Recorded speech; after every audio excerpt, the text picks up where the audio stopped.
Dear students, हम पढ़ रहे हैं कक्षा 12 नागरिक शास्त्र और सेकंड अध्याय सेकंड भाग में पहला चैप्टर है राष्ट्र निर्माण की चुनौतियां, जिसमें हम कुछ पढ़ चुके हैं कि राष्ट्र निर्माण से पहले किन परिस्थितियों में भारत का विभाजन हुआ। तो उन परिस्थितियों को पहले जानेंगे, फिर विभाजन के बाद की स्थितियों को जानेंगे। तो सब विभाजन किन परिस्थितियों में क्या कारण था विभाजन का। तो भारत विभाजन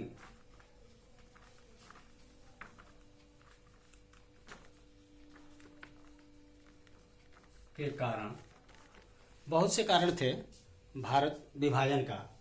कि सबसे पहले तो ये पहला है कि अंग्रेजों ने एक ऐसी नीति चलाई थी, फूट डालो और राज्य करो।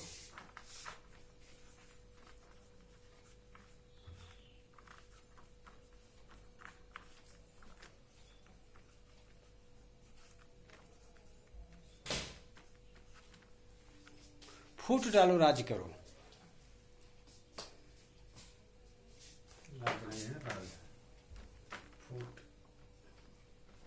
फूट डालो राज करो।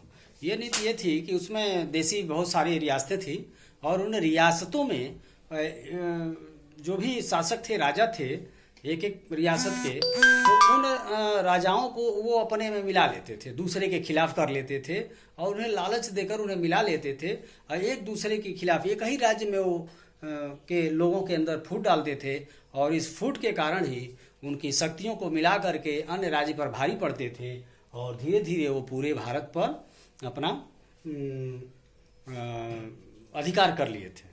तो पहली यह भी परिस्थितियाँ थी कि हिंदू और मुसलमानों में भी वो फूट डाल दिए थे और यह भी कारण एक था कि दोनों के बीच, हिंदू और मुसलमान दो कौमों के बीच जो है आपसी प्रतिद्वंदिता हो गई और ये आपस में बंटवारे के लिए एक मुख्य कारण ये भी रहा। दूसरा कारण है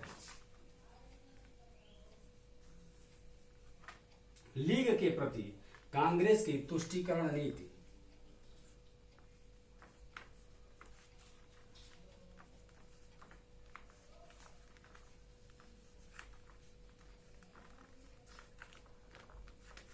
तुष्टीकरण की नीति, अंग्रेजों का लीग के प्रति तुष्टीकरण, कांग्रेस की तुष्टीकरण नीति क्या मतलब ये है कि कांग्रेस ने मुसलमानों के प्रति तुष्टीकरण की नीति अपनाई।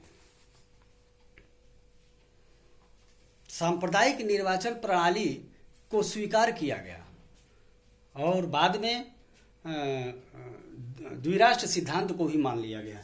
ये तुष्टीकरण की नीति भी जिम्मेदार रही भारत विभाजन के लिए। और तीसरा है हिंदू मुसलमानों में परस्पर विरोध, हिंदू और मुसलमानों में परस्पर अविश्वास।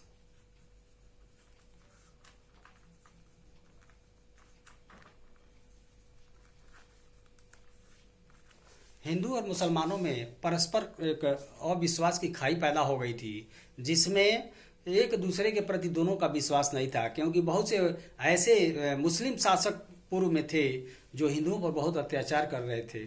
तो इस वजह से दोनों कौमों के बीच परस्पर अविश्वास की भावना हो गई थी। ये भी एक भारत विभाजन का मुख्य कारण रही।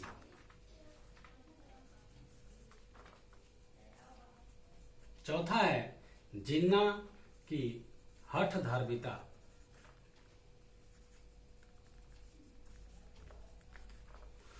जिन्ना की हठ धार्मिकता, जिन्ना इस बात पर हठधर्मी हो गया था, जिद कर रहा था कि उसे पाकिस्तान चाहिए, द्विराष्ट्र सिद्धांत की मांग कर रहा था। और अगर वो ये जिद छोड़ दिया होता, बहुत सारे प्रक्रियाओं के द्वारा उसे समझाया गया, लेकिन वो नहीं माना और अंततः भारत का बंटवारा हुआ। पांचवा, सांप्रदायिक दंगे।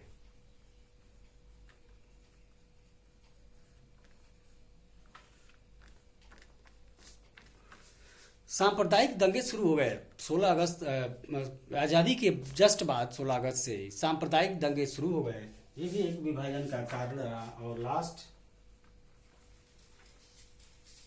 सत्ता के प्रति आकर्षण। सत्ता के प्रति आकर्षण,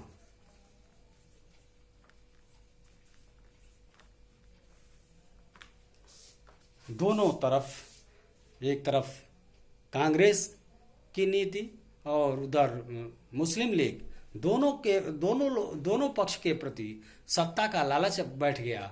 अन्यथा भारत का बंटवारा नहीं होता।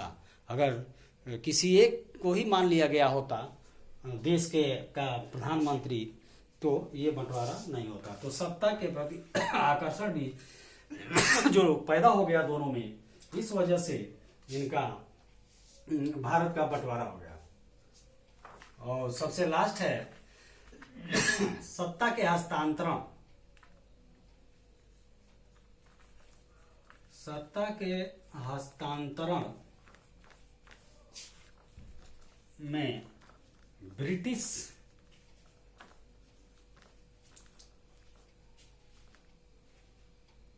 दृष्टिकोण,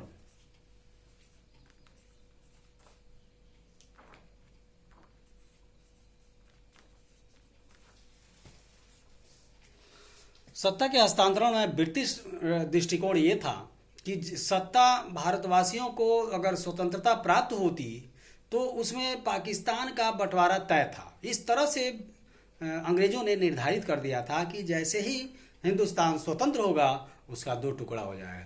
तो ये ब्रिटिश दृष्टिकोण पहले से ही था कि जब सत्ता या स्वतंत्रता जब प्राप्त होगी तो भारत दो टुकड़ों में बंट जाएगा। तो ये पहले से अंग्रेजों की ये प्लानिंग थी। तो इस तरह से ये भारत विभाजन के निम्नलिखित परिणाम हुआ।